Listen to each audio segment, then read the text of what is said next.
नमस्कार दोस्तों, स्वागत है आपका हमारे इस चैनल धूप धनुषी आरती में। दोस्तों, आज मैं अष्टत्रिंशत उपचार के बारे में आप लोगों को बताने जा रहा हूँ। अष्टत्रिंशत उपचार असल में देखिए, आज के हमारे समय में जो है षोडश उपचार या फिर ज़्यादा से ज़्यादा अष्टादश उपचार में ही पूजन होते हैं। और साधारण तौर पे तो मैं आप लोगों को दशोपचार और पंचोपचार आदि विधान के साथ ही पूजा करने के विषय में कहता हूँ। ज़्यादातर मैं अपने वीडियोज़ में दश उपचार के विषय में कहता हूँ। बहुत सारे लोग कहते हैं कि दादा दश उपचार से क्यों?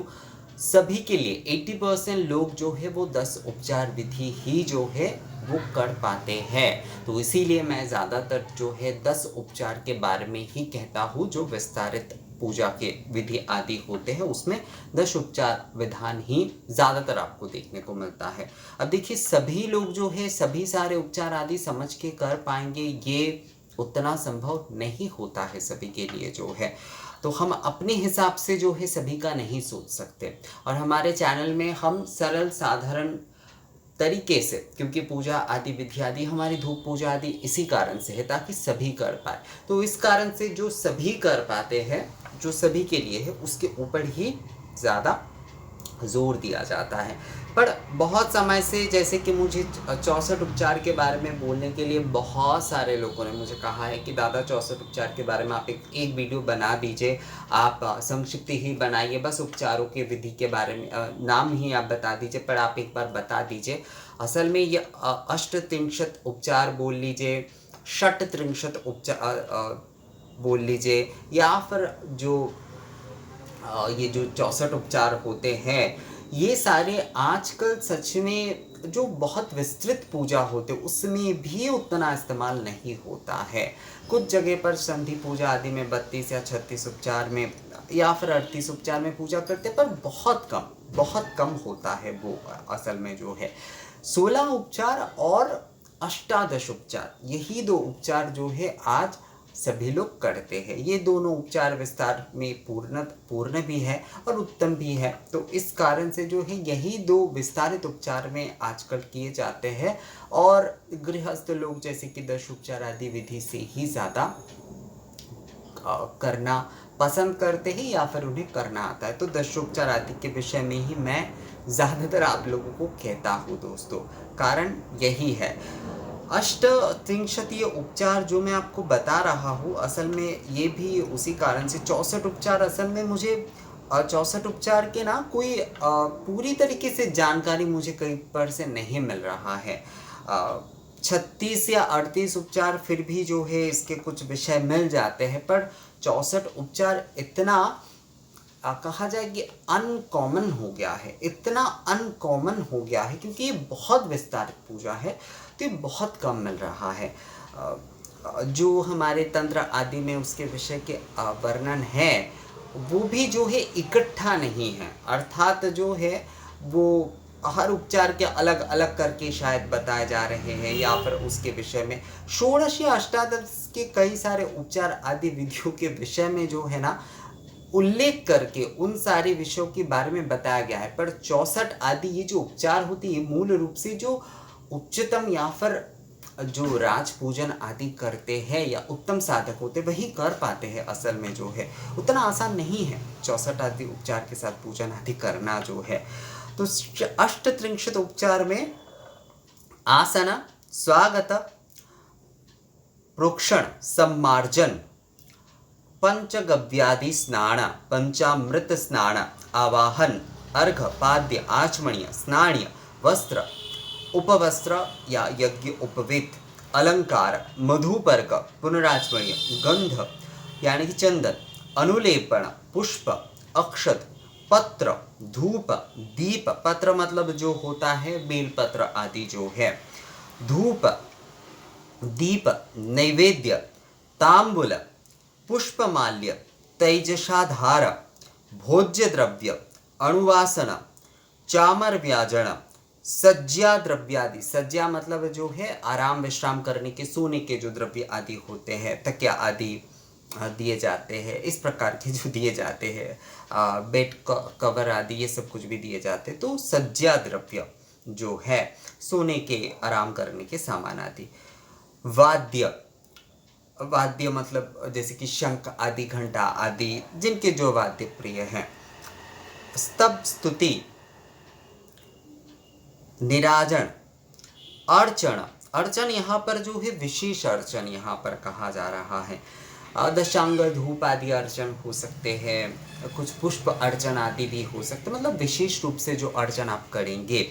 पुष्पांजलि, प्रणिपात, प्रदक्षिण, ये हो जाता है अष्टत्रिंशत उपचार। ये अष्टत्रिंशत उपचार है।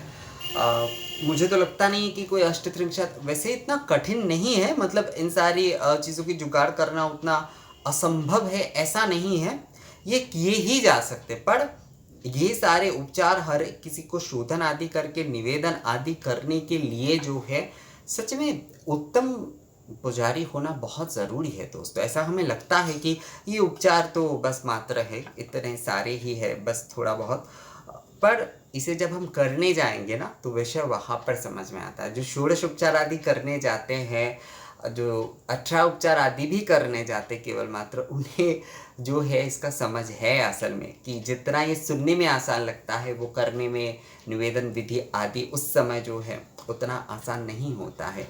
इसके लिए जो है उत्तम अभ्यास की बहुत ज़रूरत है, बहुत आवश्यकता है। ये विषय जो है, ये सारे उपचार तो मतलब अष्टत्रिंशत उपचार आदि फिर भी किए जा सकते। 64 आदि उपचार मुझे लगता है जो एकदम बहुत उत्तम प्रकार के साधक चित्त, मतलब साधक की तरह आराधक नहीं होंगे तो वो कर नहीं पाएंगे। फिर भी जैसे कि आप लोगों का 64 उपचार के बारे में बहुत सारे विषय आ रहे हैं, मैं कोशिश करूंगा उसके बारे में एक वीडियो बनाने की, पर जैसे मैंने आपको कहा कि कोई एकत्रित उसके विषय नहीं मिलते हैं। षोडश, अष्टादश आदि इन सारे उपचारों के जैसे एकत्रित आदि मिलते हैं आगम आदि में, मतलब उस समय भी ये प्राचीन समय में भी, उस समय मतलब प्राचीन समय में भी 64 उपचार वही करते थे जो उत्तम साधक होते थे।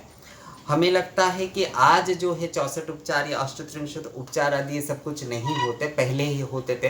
पहले षोडश या अष्टादश आदि नहीं होते, ऐसा बिल्कुल नहीं है। सभी के लिए, वरना जो है ना ये 10 उपचार, मतलब अगर 64 उपचार सभी लोग कर पाते तो ये 10 उपचार, 5 उपचार आदि की आवश्यकता ही नहीं होती है। सभी समय जो है यही विषय था, सभी समय ही यही विषय था। तो इसी वजह से जो है दोस्तों 10 उपचार, 5 उपचार, इन सारे उपचार आदि विधियों के बारे में, मतलब षोडश उपचार, अष्टादश उपचार, 10 उपचार, 5 उपचार, इन सारी विधियों के विषय में जो है जो ऋषि थे, हमारे जो ऋषि मुनि थे, उन्होंने जो है इन उपचारों के विषय में भी सोचा, क्योंकि सभी के लिए करना, सभी जो साधारण भाव में है सभी के लिए सब उपचार करना संभव नहीं है। तो ऐसा अगर हम सोचते कि उस समय जो है 64 या फिर 38 इस प्रकार के उपचार से ही, मतलब 64 उपचार सबसे विस्तृत अगर कहा जाए, 108 उपचार भी होते हैं, किए जाते हैं, विशेष जो पूजा आदि है उसमें कुछ, और वो भी जैसे कि विशेष नियम के अनुसार ही बस किए जाते हैं, वरना किए ही नहीं जाते उस प्रकार से। तो ये जो सारे उपचार उस समय भी जो है, जो विशेष रूप से या विशेष पूजन आदि करते थे, या फिर जिनका मन चित्त जो है साधकोचित था, वही जो है वो ये उपचार आदि कर पाते थे। सभी के लिए नहीं है। सभी के लिए अगर होता तो केवल 64 उपचार बनाकर ही जो है छोड़ दिया जाता। बाकी सारे ये जो षोडश उपचार, 10 उपचार, षोडश से भी नीचे 10 उपचार, उससे भी संक्षिप्त में पंच, सप्त या पंच उपचार, ये सब कुछ बनाने की ज़रूरत नहीं होती, पर ज़रूरत सभी समय सभी उपचारों के ही थे। तो इसीलिए जो है ये बनाए गए हैं। तो कोई भी जो है हम सोचते हैं कि पंच उपचार से हम पूजन करेंगे तो वो तो मतलब ऐसे ही कुछ उपचार बस दे रहे हैं, ये इस प्रकार के सभी उपचार ही उत्तम हैं, सभी उपचार ही उत्तम हैं अगर आप उस उपचार के साथ अपने आप को एकात्म कर पाते हैं। केवल मात्र वाच्य पूजा उसमें विषय नहीं है, अंतर्मन से मानस पूजा के साथ आप जब जो है 5 उपचार निवेदन के साथ भी अपने आप को एकात्म कर पाते हैं ना, तो वही आपका उत्तम उपचार होता है।